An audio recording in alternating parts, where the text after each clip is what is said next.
शाहू महाराज यांनी निवडणूक लढण्याची इच्छा व्यक्त केल्याने कोल्हापूरमध्ये जाऊन महाराजांना भेटणार आहोत। तिथे सांगली येथे जाऊन वसंतदादा यांना श्रद्धांजली वाहू आणि नंतर मिरजमध्ये जाणार आहोत। आमचे दौरे सुरू आहेत, आम्ही थांबणार नाही। वंचितने सोबत यावं, राजू शेट्टी यांनी सोबत यावं अशी इच्छा आहे। याबाबत चर्चा पण झाली आहे। मोठे महाराज अपक्ष लढणार नाहीत, ते आदरणीय आहेत म्हणून उद्धव ठाकरे भेट घेण्यासाठी जाणार आहेत। त्यांचे आशीर्वाद घेऊ। प्रकाश आंबेडकर यांचा कायम सन्मान करतो। आमच्यात लढण्याची हिंमत आहे। प्रत्यक्ष आणि अप्रत्यक्षपणे संविधान नष्ट करू पाहणाऱ्यांसोबत ते जाणार नाहीत। राज ठाकरेंबाबत मला माहीत नाही। राज ठाकरे उत्तम कलाकार आहेत। त्यांच्या मनातल्या संवेदना आणि खंत मला इतर कोणापेक्षा जास्त माहीत असतात। मोदी आणि शाह यांचे व्यंगचित्र त्यांनी मधल्या काळात काढलं होतं, ते मला खूप आवडलं होतं। राज ठाकरे यांनी पुलवामा येथील घटनेवर भाष्य केलं। त्यात त्यांनी पुलवामा हत्याकांड आधी राष्ट्रीय सल्लागार आणि पाकिस्तान सल्लागार यांच्यात गुप्त बैठक झाली आणि नंतर हल्ला झाला का असा प्रश्न उपस्थित केला होता। तर मला असं वाटतं की कालच्या भेटीनंतर अमित शाह यांनी त्यांना त्याचं उत्तर दिलं असेल। संभाजीनगर मतदारसंघात कुठलाही वाद नाही, प्रत्येकाकडून लढण्याची इच्छा व्यक्त होते। सर्वच मतदारसंघात मोठ्या प्रमाणात इच्छुक अनेक आहेत। दानवे यांच्याकडे सर्वात मोठं पद आहे आणि ते सरकारवर तुटून पडत आहेत। 30 वर्ष ती जागा शिवसेना लढते आहे, पण श्रीमंत छत्रपतींनी शाहूजींनी महाराजांनी ती जागा लढण्याचं एक इच्छा व्यक्त केल्यामुळे आम्ही त्यांचा सन्मान राखतो आणि मग त्यांना आम्ही पाठवतो पूर्णपणे तन मन धन जे का आमचं असेल ते आम्ही अर्पण करतो। आणि म्हणून उद्या कोल्हापूरला उतरून आम्ही थेट छत्रपतींना भेटण्यासाठी, मोठ्या महाराजांना भेटण्यासाठी, शाहूजींना भेटण्यासाठी पॅलेसवर जाऊ। तिथून आम्ही सांगलीकडे रवाना। सांगलीवरती वसंतदादा पाटील यांच्या स्मारकावर आमचं जाण्याचा कार्यक्रम ठरला आहे। स्मारकावर जाऊ, वसंतदादांना श्रद्धांजली अर्पण करू आणि मग मिरजेला सभा आहे संध्याकाळी।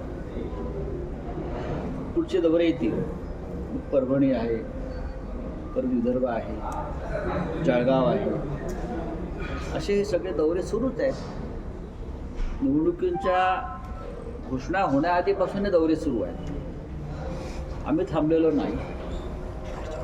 त्यानंतर काँग्रेस, राष्ट्रवादी काँग्रेस, शिवसेना यांच्या संयुक्त सभा होती महाविकास आघाडी आणि त्या संदर्भात उद्या माननीय शरद पवार साहेबांच्या निवासस्थानी बैठक, पुढला कार्यक्रम आखण्यासाठी आम्ही सगळे तिथे जमलो सकाळी आणि पुढल्या कामाला लागू।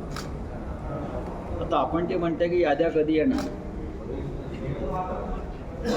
यादीमुळे का आमच्या निवडणूक काढलेल्या नाहीत ना। महाराष्ट्रामधल्या 48 जागा महाविकास आघाडीला, आमची भूमिका आहे की त्याच्यामध्ये वंचित बहुजन विकास आघाडीनं सहभागी व्हावं। आमची भूमिका आहे त्याच्यामध्ये राजू शेट्टी यांच्या शेतकरी संघटनेनं सहभागी व्हावं, ही आमची भूमिका आहे आणि त्या संदर्भात आम्ही अत्यंत सकारात्मक चर्चाही केली आणि येत्या 1-2 दिवसात त्या संदर्भात निर्णय घेतले जातात। कोणाचाही इथे आडमुठेपणा नाही, सगळं गुणागोविंदानं सुरू आहे। महाराजांच्या इच्छेचा सन्मान करू, ते आमच्यासाठी आदरणीय आहेत आणि म्हणूनच उद्या माननीय उद्धवजी कोल्हापूरला उतरल्यावर आम्ही सगळे महाराजांच्या भेटीसाठी लागतो। थोडक्यात शिवसेनेचे उमेदवार असतील नाही, मी असं म्हणणार नाही, ते महाविकास आघाडीचे उमेदवार कुठला तर आणि आम्ही सगळे त्यांच्याकडे जाऊन आम्ही त्यांना शुभेच्छा देऊ, त्यांचे आशीर्वादही घेऊ। दुसरं असं आहे की अनेकदा पुलवामा संदर्भात आपण विचार करतो, बोलतो, आपली खदखद व्यक्त करतो।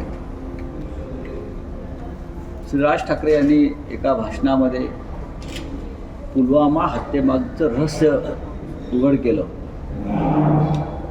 त्यात ते असं म्हणतात, माझ्याकडे आहे ते, की पुलवामा हत्याकांडाच्या आधी